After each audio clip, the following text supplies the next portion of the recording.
हमर पशुधन चैनल में आप सभी लोग का स्वागत है। आज हमारे बीच डॉक्टर डीपी तिवारी जो कि रिटायर्ड प्रोफेसर विभागाध्यक्ष हैं पशु पोषण विभाग, पशु चिकित्सा महाविद्यालय Pantnagar, GB Pant university of agriculture, Uttarakhand से उपस्थित हुए हैं। सर का लगभग 40 साल का पशु पोषण प्रबंधन में विशेषज्ञता है एवं इनकी शुरुआत की जर्नी जो है पशु चिकित्सा एवं पशुपालन महाविद्यालय अंजोला दुर्ग में हुई थी और यहाँ पे सर 94 से 96 तक सहायक प्राध्यापक के रूप में पदस्थ थे।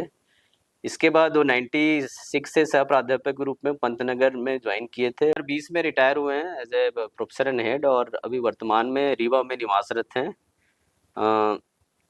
सर का इस विश्वविद्यालय में स्वागत है। चूँकि आप पशु पोषण विशेषज्ञ हैं, मैं आपसे जानना चाहूँगा सर, आप अपना परिचय अपने हिसाब से दीजिए। मेरा नाम डॉक्टर देवेंद्र प्रसाद तिवारी है। मैं BBSc and AH Jawaharlal Nehru कृषि विश्वविद्यालय से 1977 में किया था, वेटनरी कॉलेज महू से।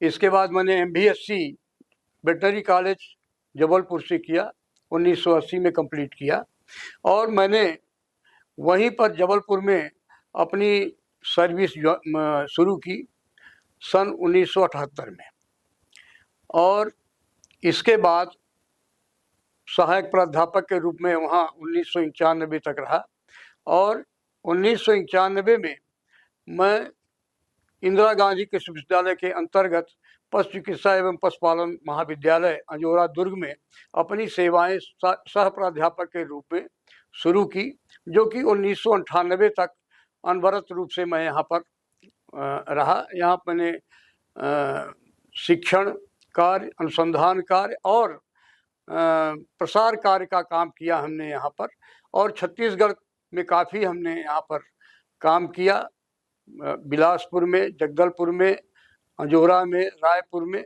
सब जगह यहाँ पर हमने अपने पशु पोषण के संबंध में काफ़ी उसका प्रचार प्रसार भी किया। और इसके बाद मैं 1998 में गोविंद बल्लभ पंत कृषि एवं प्रौद्योगिकी विश्वविद्यालय पंतनगर के अंतर्गत पशु चिकित्सा एवं पशुपालन महाविद्यालय में प्राध्यापक एवं विभागाध्यक्ष के रूप में अपना योगदान दिया, जो कि 2020 तक लगातार मैं वहां पर रहा और 2020 जून में मैं वहां से सेवानिवृत्त हुआ। सर, जैसे कि आप पशु पोषण में विशेषज्ञ, मैं आपसे जानना चाहूँगा कि पशुपालन में पशु पोषण का कितना रोल होता है एवं इस खर्च को हम कैसे कम कर सकते हैं? देखिए, ऐसा है कि पशुपालन में जो है ना कई पहलुओं को ध्यान में रखा जाता है। पशु पोषण उनमें से सबसे प्रमुख है, क्योंकि पशुपालन में जो खर्च आता है लगभग 70% खर्चा पशु पोषण में ही आता है।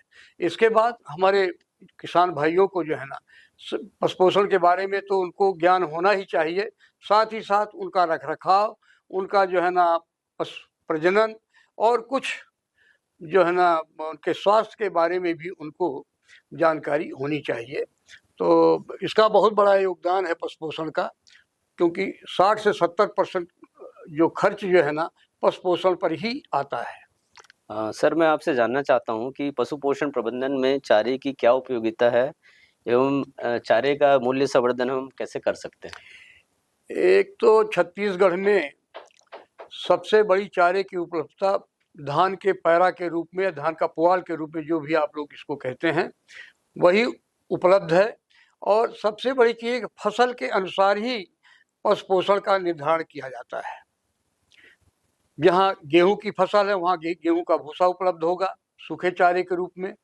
जहाँ धान की ज़्यादा पैदावार है वहाँ धान का पैरा ज़्यादा उपलब्ध रहता है और इन सभी को जो है ना पशुओं को खिलाया जा सकता है और उसी से उनका ज़्यादातर आहार की पूर्ति की जाती है। साथ में हमें उनको कंसंट्रेट मिक्सचर देना चाहिए, उनको हरा चारा देना चाहिए। जो जैसा पशु हो, दुधारू पशु है तो उसके लिए हमें हरे चारे की भी व्यवस्था करना चाहिए और उसको सूखे चारे की भी व्यवस्था करना चाहिए और साथ में उनको सांद्र मिश्रण जरूर देना चाहिए।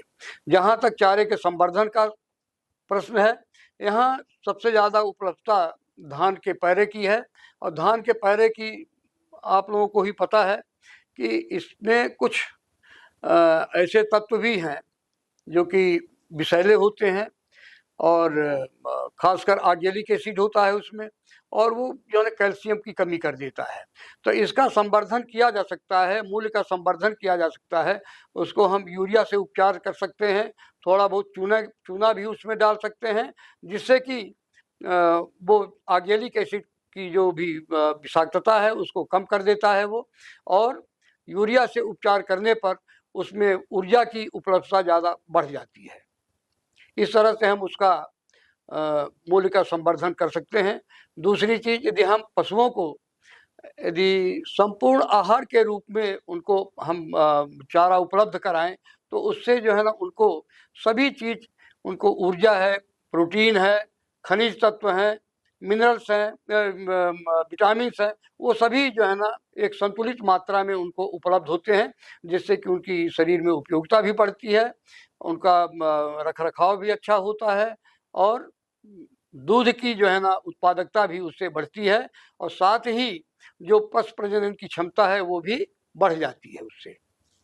हाँ, मैं आगे जानना चाहूँगा सर, जैसे कि छत्तीसगढ़ में देसी गायों की संख्या काफ़ी है, तो इनके प्रबंधन में किसान भाइयों को आप पशु पोषण के लिए क्या क्या टिप्स देना चाहेंगे? देखिए, जो देसी गाय हैं तो आप ये तो जानते हैं कि उनका दुग्ध उत्पादन बहुत कम है उनका, और उनमें बहुत कम खर्चा है उनके उनके खासकर पोषण में जो है ना बहुत ज़्यादा हमारे किसान भाई खर्च करते नहीं हैं। उनको केवल धान का पैरा उपलब्ध कराते हैं, लेकिन धान का पैरा उपलब्ध कराने से वो शरीर में उनके जो है कैल्शियम की कमी हो जाती है, जिससे वो कमज़ोर पड़ जाते हैं। इसको ध्यान में रखते हुए यदि उसका उपचार करें, थोड़ा बहुत उनको मिनरल मिक्सचर दें, और साथ में यदि धान के पैरा को उपचारित करके उनको खिलाएं, और साथ में थोड़ा सा सप्लीमेंट करें सांद्र आहार का। नहीं कर सकते हैं कुछ भी तो कुछ उसमें 200 ग्राम 300 ग्राम खली उनको रोज दिया करें, और साथ में एक 20 ग्राम उनको मिनरल मिक्सचर और 20 ग्राम नमक भी दे देते हैं, तो उनकी जो है ना जो रिक्वायरमेंट है, आवश्यकता है न्यूट्रिएंट की, उससे पूरी हो जाएगी उनको।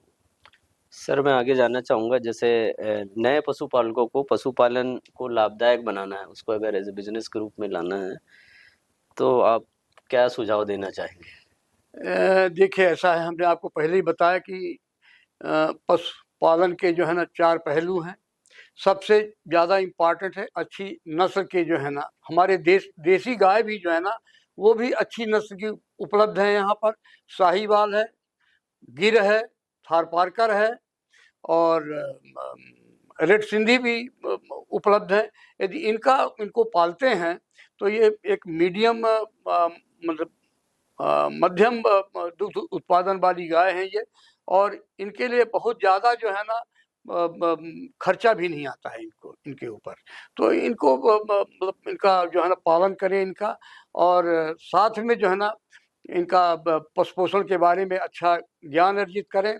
नहीं आता है तो अपने नज़दीक के जो है ना जो पशु चिकित्सक हैं उनसे संपर्क करें, या महाविद्यालय में आकर के जो है ना विभिन्न विभागों में जा कर के, पशु पोषण विभाग में, उत्पादन विभाग में, या स्वास्थ्य विभाग में जा कर के उनसे संपर्क करें, उनसे सलाह लें, और उनको पूरी जानकारी मिलेगी यहाँ से। और उनको जो है ना पशु पोषण के बारे में उनको अच्छी जानकारी लें, जिससे कि उनका सही उनका पोषण किया जा सके, और उनसे जो है ना उत्पादन जो है ना उनसे लें, और उसको लाभदायक बनाने के लिए एक तो मार्केटिंग की भी उनको उपलब्धता देखनी चाहिए कि खरीदने वाले उनका जो उत्पाद है उनका सही मूल्य में उसकी जो है ना विक्रय हो सके, तो इससे उनको फायदा होगा, उनको लाभ होगा। सर कार्यक्रम के अंत में आपसे एक बहुत इम्पोर्टेंट सवाल पूछना चाहूँगा कि छत्तीसगढ़ में हमारे जो पशुपालन और मुर्गी पालन की क्या संभावनाएं हैं? छत्तीसगढ़ में पशुपालन की और मुर्गी पालन की अपार संभावनाएं हैं। खासकर मुर्गी पालन की जो है ना अपार संभावनाएं हैं वहाँ पर।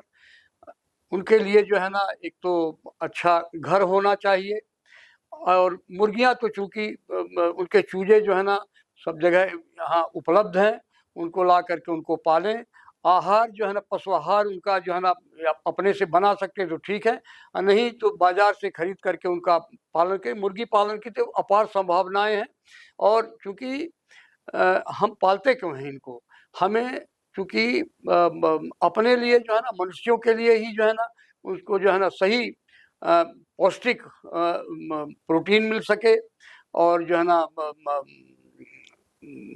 खासकर से जो जिन चीज़ों की कमी रहती है इसमें, जो वनस्पत उत्पाद रहते हैं, एमाइनो एसिड्स की कमी रहती है, वो इनसे पूरी हो जाती है।